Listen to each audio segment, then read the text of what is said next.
66ویں number پر کتاب ہے اصول الدین الاسلامی۔ اصول الدین الاسلامی یہ محمد بن عبد الوہاب نجدی کی کتاب ہے، متوفی 1206 ہجری۔ یہ کتاب ایک جلد میں ہے اور اس میں انہوں نے دین اسلام کے جو اصول اور کلیات ہیں ان کا تذکرہ کیا ہے،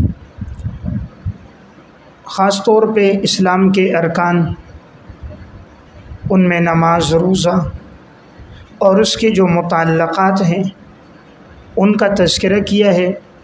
روایات اور آثار کو کثرت سے اس میں ذکر کیا، اسی لیے اگر کوئی ارکان اور مبادیات اور اسلام کی بنیادی باتوں سے واقف ہونا چاہے نصوص کی روشنی میں تو اسے اپنے مطالعے میں رکھیں۔ نمبر 67 مرام الکلام فی عقائد الاسلام۔ مرام الکلام فی عقائد الاسلام، علامہ عبدالحی عزیز فرہاروی رحمۃ اللہ علیہ۔ علامہ عبدالعزیز فرہاروی رحمۃ اللہ علیہ، یہ کتاب ایک جلد میں زمزم پبلشر سے طبع ہے۔ علامہ عبدالعزیز رحمۃ اللہ علیہ ان کی پیدائش 1207 یا 1209 ہجری میں ہوئی ہے اور ان کی وفات کے بارے میں یقینی قول کوئی معلوم نہیں ہو سکا، البتہ ان کی وفات 1239 ہجری کے بعد ہوئی ہے۔ انہوں نے نبراس لکھی ہے جو شرح العقائد کی شرح ہے،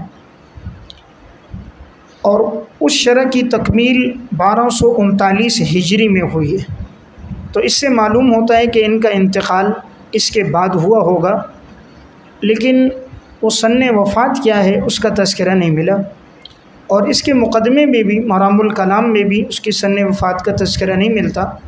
دیگر جو اس کے نسخے ہیں ان میں بھی ذکر نہیں ہے، اور جنہوں نے ان کی سوانح لکھی ہے انہوں نے بھی تذکرہ نہیں کیا، اس لیے حتمی طور پہ معلوم نہیں ہو سکا۔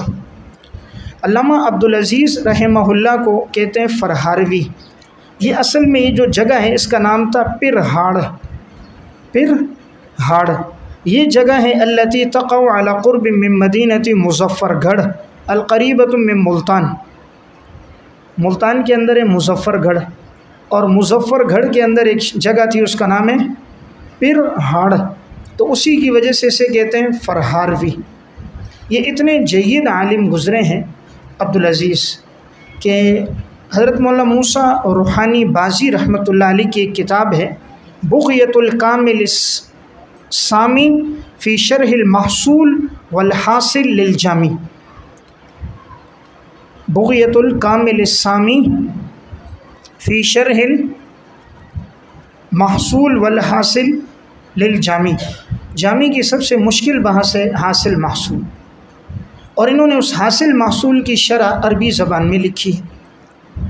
اس شرح میں حضرت مولانا موسیٰ روحانی بازی رحمۃ اللہ علیہ نے ان کے بارے میں ایک جملہ لکھا، فرمایا ان اقسم احد ان ارض اقلیم ببنجاب من پاکستان لم یولد فیہا مثلہا منذ خلق اللہ الارض ودسها لکان بارا۔ اگر ایک آدمی یہ قسم کھائے کہ پاکستان کے اندر جو پنجاب ہے، اس پنجاب شہر میں اللہ نے جو اس شخص کو پیدا کیا ہے، جب سے اللہ نے زمین اور آسمان بنائی ہے، کہ اس ملک کے اندر اور پنجاب کے اندر اس جیسا عالم پیدا نہیں ہوا، اگر کوئی قسم کھائے تو وہ حانث نہیں ہوگا۔ تو یہ کتنی بڑی شہادت ہے جو حضرت مولانا موسیٰ روحانی بازی رحمۃ اللہ علیہ کے وسعت علم، ان کی جلالت شان، وسیع معلومات اور عمیق مطالعے سے واقف ہیں، وہ اس جملے کی گہرائی کا اندازہ کر سکتے ہیں کہ اللہ نے جب سے کائنات کو بنایا اور اس میں پاکستان بنا، پھر یہ پنجاب، تو اس جیسا عالم پیدا نہیں ہوا۔ تو علامہ عبدالعزیز رحمۃ اللہ علیہ معقولات کے بڑے عالم تھے، نصوص اپنی جگہ، لیکن معقولات میں اللہ رب العزت نے ان کو بڑا مقام دیا تھا اور بڑی دسترس عطا فرمائی تھی، اس وجہ سے اہل علم میں ان کا مقام ابتدا سے رہا۔ ان کی کتابوں میں زیادہ قبولیت ملی ہے نبراس کو، شرح عقائد کی سب سے اچھی شرح، اگرچہ علامہ خیالی کا بھی اس پر حاشیہ ہے، دیگر بھی متعدد حواشی، لیکن جو کتاب کو حل کیا ہے، جو مضامین اور مباحث اختصار اور جامعیت کے ساتھ اس کتاب میں ہے، کسی اور کتاب میں نہیں۔ دوسری ان کی یہ کتاب ہے جس کا میں اب تذکرہ کر رہا ہوں، مرام الکلام فی عقائد الاسلام، یہ میرے ہاتھ میں ہے، زمزم سے یہ طبع۔ پہلے یہ کتاب طبع نہیں تھی، حال ہی میں یہ کتاب اب طبع ہو گئی ہے۔ اور تیسری ان کی کتاب ہے کوثر النبی، کوثر النبی، یہ بھی طبع ہو گئی، یہ اصول حدیث پر ہے، یہ ملتان سے طبع ہوئی ہے۔ اس کا ایک نسخہ میں نے دیکھا مکتبہ امدادیہ، اس کا طبع ہے، مختصر ہے مگر جامع ہے، اصول حدیث پر ہے۔ اور ان کی ایک چوتھی کتاب ہے الناہیہ عن ذم معاویہ، حضرت معاویہ رضی اللہ تعالیٰ عنہ پر جو اعتراضات ہوئے ہیں ان کے جوابات، اور اس کا ترجمہ بھی ہوا ہے۔ میر محمد کتب خانی کی کتابیں عموماً آپ نے دیکھا ہے فٹ پاتھوں پہ ادھر ادھر بکتی ہیں، تو اس میں یہ ترجمہ بھی بکتا ہے۔ تو دارالعلوم کے پاس سے گزر رہا تھا تو وہاں ساتھی نے اسٹال لگایا تھا، وہاں یہ ملا تو میں نے لے لیا، تو اس کا وہ ترجمہ میر محمد کا چھپا ہوا ہے، الناہیہ عن ذم معاویہ۔ تو یہ 4 کتابیں تو بہرحال طبع ہیں، اور دیگر کتابوں کے ان کے نام ملتے ہیں، نزہۃ الخواطر میں ان کی سوانح بھی ہیں، لیکن دیگر کتابیں اس وقت ان کی طبع نہیں ہیں، یہ 4 طبع ہیں۔ تو اللہ رب العزت نے ان کی نبراس کو اور دوسری یہ عقائد پر مرام الکلام کو اللہ تعالیٰ نے بڑی قبولیت عطا فرمائی ہے۔ اس کتاب میں انہوں نے عقائد کا تذکرہ کیا ہے، اور ان کا اسلوب اور انداز یہ ہے کہ اس کتاب میں کل انہوں نے 5 ابواب بیان کی، 5 ابواب ہیں، پھر ہر باب کے تحت فصلیں ہیں اور کلام ہے۔ ان کا جو سب سے پہلا باب ہے الباب الاول، وہ فی الامور العامہ، باب اول امور عامہ سے متعلق ہے، اور الباب الثانی فی الجواہر والاعراض، جواہر اور اعراض سے متعلق تفصیلات ہیں، پھر جواہر، عقل، جنات کا تذکرہ، اور عالم مثال کا تذکرہ، جسم کا تذکرہ، حیولہ کا ذکر ہے، الہیات کا ذکر ہے، واجب الوجود کا تذکرہ ہے، جوہر فرد کا ذکر ہے۔ پھر اس کے بعد انہوں نے آگے جو باب قائم کیا ہے، تیسرا جو باب ہے ان کا الباب الثالث، وہ ہے فی ادلۃ المنکرین فی کیفیت الرؤیہ، جو رؤیت باری تعالیٰ کا انکار کر رہے ہیں ان کے دلائل اور ان کے جوابات۔ اسی طرح آگے ایک باب ہے باب الرابع فی النبوۃ والامامۃ وشرف الصحابہ، فی النبوۃ والامامۃ وشرف الصحابہ، امامت، نبوت اور صحابہ اکرام کے مقام کے بارے میں۔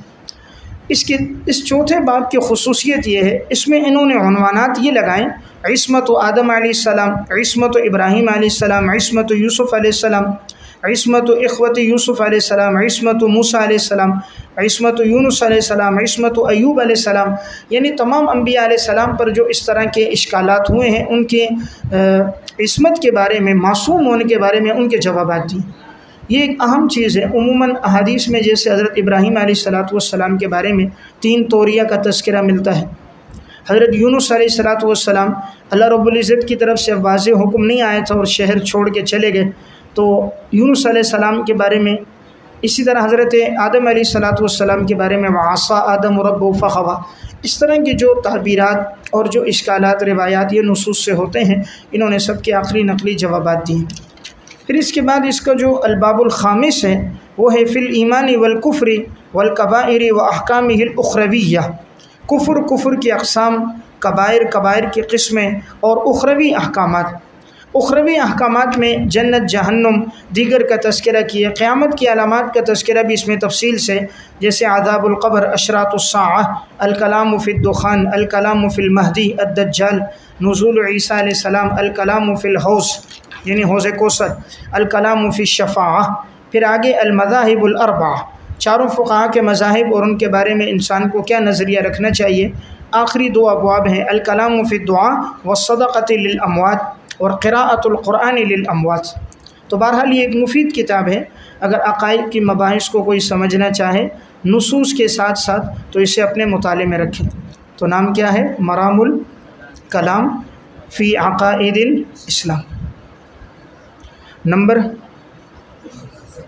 68 شرح الصدور بتحریم رفع القبور۔ شرح الصدور بتحریم رفع القبور، علامہ شوکانی رحمۃ اللہ علیہ، متوفہ 1250 ہجری۔ یہ کتاب ایک جلد میں جامع اسلامیہ سے طبع ہے۔ علامہ شوکانی رحمہ اللہ مسلک کے اعتبار سے زیدی تھے، ان نے بہت سی مفید کتابیں بھی تصنیف کی ہیں، خاص طور پر ان کی فتح القدیر قرآن کریم کی تفسیر ہے، تفسیر بالروایہ میں، اور اسی طرح ان کی حدیث میں نیل الاوطار، احکامات کی احادیث کا ایک بڑا ذخیرہ اس کتاب میں ہے، اور اس میں تشریحات بھی ہیں، اور موضوع روایات کی پہچان اور ان کے تذکرے پر الفوائد المجموعہ۔ یہ کتاب مفید ہے کہ اس میں موضوع روایات اور ان کا حکم بڑے مختصر الفاظ میں، روایت لکھتے ہیں آگے موضوع یا لا یصح، اور یا اگر راوی کوئی کذاب ہے تو اس کی وضاحت، روایت حسن ہے تو اس کی تشریح، زیادہ لمبی تفصیل نہیں کی ہے، دو ٹوک الفاظ میں بتایا ہے، اس لیے مختصر وقت میں روایت کا حکم معلوم کرنا ہو تو الفوائد المجموعہ۔ اسی طرح علامہ شوکانی کی اصول فقہ پر جامع کتاب ارشاد الفحول، ارشاد الفحول کے نام سے، لیکن چونکہ علامہ شوکانی زیدی شیعہ ہیں اس لیے انہوں نے اپنی کتابوں میں بہت سے نظریات بھی ان جیسے اختیار کیے ہیں، خاص طور پہ اپنی تفسیر فتح القدیر میں۔ تو اگر ان جگہوں کی نشاندہی دیکھنی ہو کہ وہ کون کون سے مقامات ہیں جہاں انہوں نے جو وضاحت کی ہے وہ اہل سنت والجماعت کے مسلک سے ہٹ کر ہے، تو محمد حسین ذہبی کی کتاب ہے التفسیر والمفسرون، 3 جلدوں میں ہے التفسیر والمفسرون، تو اس میں انہوں نے علامہ شوکانی کی کتاب کا تذکرہ تفصیلاً کیا، ان جگہوں کی نشاندہی کی ہے جہاں انہوں نے جمہور سے ہٹ کے رائے دی ہے۔ علامہ شوکانی تقلید کے قائل نہیں تھے، اجتہاد کے قائل تھے۔ انہوں نے ارشاد الفحول میں بھی لکھا ہے کہ اب اجتہاد کرنا آسان ہے، کتابیں چھپ چکی ہیں، نصوص سامنے آ گئی ہیں، تو ابھی اجتہاد کرنا چاہیے۔ پھر انہوں نے خود بھی اپنے مجتہد ہونے کا دعویٰ کیا تھا کہ میں مجتہد درجے کا ہوں۔ بہرحال ان کی یہ جو کتاب ہے شرح الصدور بتحریم رفع القبور، اس کتاب کا عنوان یہ ہے قبروں کے اوپر عمارت تعمیر کر سکتے ہیں یا نہیں، قبروں کے اوپر عمارتیں بنانا، قبروں کے اوپر رہائش اختیار کرنا، تو آیا یہ درست ہے یا نہیں، قبروں پر قبے بنا دینا۔ تو انہوں نے اس کی حرمت کو ذکر کیا ہے کہ یہ جائز نہیں، قبروں پر کوئی عمارت وغیرہ نہ بنائی جائے۔ ان کے زیدیہ میں بعض لوگ گزرے تھے جو اس کے قائل تھے، تو انہوں نے ان کی تردید کرتے ہوئے کہا کہ ہمارا یہ مسلک نہیں ہے، ہمارا مسلک وہی ہے جو حدیث میں ہے کہ قبروں کے اوپر کوئی عمارت وغیرہ نہ بنائی جائے۔ اس حوالے سے اگر کوئی مواد دیکھنا چاہے تو اس کتاب میں کافی مواد ہے۔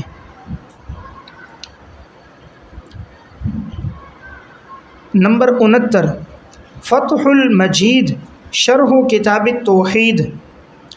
فتح المجید شرح کتاب التوحید، علامہ عبدالرحمن بن حسن تمیمی، عبدالرحمن بن حسن تمیمی رحمۃ اللہ علیہ، متوفہ 1285 ہجری۔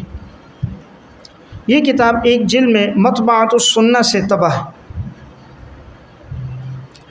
یہ کتاب در حقیقت علامہ محمد بن عبد الوہاب نجدی کی کتاب التوحید کی شرح،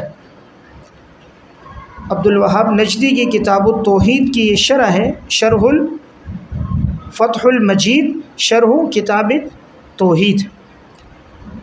علامہ عبد الوہاب نجدی کی جو کتاب التوحید ہے اس میں انہوں نے خاص طور پہ توحید کا تذکرہ تفصیلاً کیا ہے، توحید سے متعلق آیات روایات ذکر کی ہیں، شرک کی اس میں تردید ہے، صفات باری تعالیٰ، تنزیہ باری تعالیٰ، اس کا تذکرہ کیا ہے۔ تو انہوں نے انہی نصوص کی تشریح کی، ان نصوص کی تشریح اور وضاحت کی، تخریج کی، اس وجہ سے یہ شرح سامنے آ گئی۔ تو لہٰذا اگر کوئی توحید سے متعلق مواد پڑھنا چاہے تو یہ کتاب مفید ہے۔ نصوص کا تذکرہ اس کتاب میں تفصیل کے ساتھ آیا۔ نمبر 70 قطف الثمر فی بیان عقیدت اہل الاثر قطف الثمر فی بیان عقیدت اہل الاثر عقیدت اہل الاثر۔ علامہ نواب صدیق حسن خان رحمۃ اللہ علیہ متوفہ 1307 ہجری، یہ کتاب ایک جلد میں وزارت الاوقاف والشؤون الاسلامیہ سے طبع ہے۔ علامہ نواب صدیق حسن خان مسلک کے اعتبار سے اہل حدیث مکتب فکر کے عالم گزرے ہیں اور انہوں نے بہت سی مفید کتابیں تصنیف کی ہیں۔ ان کی کتابوں میں جو کتابیں مطبوعہ ملتی ہیں وہ تقریباً 42 کے لگ بھگ ہیں، اور بقیہ جو ان کے رسائل ہیں تقریباً 22 وہ ایسے ہیں جو طبع نہیں ہوئے۔ اگر کسی نے یہ تفصیلات دیکھنی ہوں تو جو اس کے بعد میں کتاب کا تذکرہ کروں گا، الانتقاد الرجیح فی شرح الاعتقاد الصحیح، اس کے شروع میں محقق کا مقدمہ ہے، اس میں انہوں نے نواب صدیق حسن خان کی ان کتابوں کے نام لکھے ہیں، حروف تہجی کی ترتیب پر ان تمام کتابوں کا تذکرہ کیا۔ ان میں سے مشہور چند کتابوں کے میں نام عرض کر دیتا ہوں جو عموماً انسان کو کہیں کسی بھی حوالے سے ان کی ضرورت پیش آ سکتی ہے۔ ان میں ایک ان کی معروف کتاب ہے ابجد العلوم، ابجد العلوم، علامہ نواب صدیق حسن خان کی، یہ بھوپال سے طبع ہے۔ اس کتاب کا عنوان یہ ہے، جس طرح انہوں نے اس میں استفادہ بھی رکھا ہے، علامہ تاش کبرازادہ کی جو ہے نا مفتاح السعادہ و مصباح السیادہ، مفتاح السعادہ علامہ تاش کبرازادہ کی ہے، اس کتاب کا بھی یہی ہے۔ اس میں علوم اور فنون کی تاریخ اور اس پر لکھی گئی کتابوں کا تذکرہ کیا۔ مثلاً اب فن منطق ہے تو فن منطق کی مبادیات، غرض و غایت، تعریف، اور منطق کے اندر منطق کا مؤسس اور بانی کون ہے، معلم اول، ثانی اور ثالث کون ہے، پھر اس پر لکھی گئی کتابیں۔ پھر علم نحو ہے تو نحو پر کتابیں، اور صرف ہے تو صرف پر کتابیں۔ انہوں نے اس میں زیادہ تر حاجی خلیفہ رحمہ اللہ کی کتاب کشف الظنون سے بھی استفادہ کی، تو جا بجا کشف الظنون کی پوری عبارات بھی اس میں موجود ہیں۔ تو جیسے کشف الظنون ہے اور اسی طرح علامہ تاش کبرا کی مفتاح السعادہ ہے، تو اسی طرح ابجد العلوم۔ تو کوئی ساتھی اگر علوم پر لکھی گئی کتابوں کا تذکرہ یا مصنفین کا تعارف یا غیر مطبوعہ کتابوں کے نام پڑھنا چاہے تو وہ اس کتاب میں پڑھیں۔ اس طرح ان کی ایک دوسری معروف کتاب ہے اتحاف النبلاء المتقین، اتحاف النبلاء، یہ کتاب ان کی ابھی طبع ہو چکی ہے۔ اس میں انہوں نے فقہاء، محدثین، اہل علم کی سوانح لکھی، اہل علم کی سوانح، یعنی علماء میں جو مشہور لوگ آئے، فقہاء میں آئے، محدثین میں، قضات میں، ان کی سوانح اور حالات ہیں۔ تیسری ان کی ہے الاذاعہ لما کان وما یکون بین ید الساعہ، الاذاعہ، الاذاعہ لما کان وما یکون بین ید الساعہ، قیامت سے پہلے کون کون سی نشانیاں ہوں گی، وقوع قیامت سے پہلے علامات قیامت کا اس میں انہوں نے تذکرہ کیا۔ یہ کتاب بھی بھوپال سے 1293 ہجری میں طبع ہوئی ہے۔ اسی طرح ایک ان کی الاکسیر فی اصول التفسیر، الاکسیر فی اصول التفسیر، یہ علامہ ابن تیمیہ رحمۃ اللہ علیہ کی جس طرح انہوں نے جو تفسیر کے اصول بیان کیے ہیں، انہوں نے بھی انہی اصولوں کو لے کر آگے ان کا تذکرہ کیا ہے، اور مختصر اور جامع انداز میں تفسیر کے اصول اس میں ہیں۔ ایک ان کی کتاب ہے الحرز المکنون، الحرز المکنون من لفظ المعصوم المأمون، الحرز المکنون۔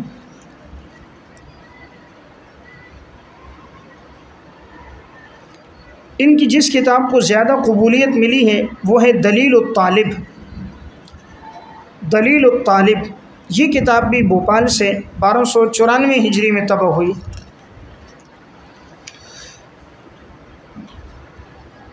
4 جلدوں میں انہوں نے بخاری کی مقررات کو ہٹا کر اس کی شرح لکھی تھی عون الباری بحل ادلۃ البخاری، عون الباری بحل ادلۃ البخاری، صحیح بخاری کے اندر جو روایات مقررات ہیں انہیں حذف کرنے کے بعد اس کی شرح ہے۔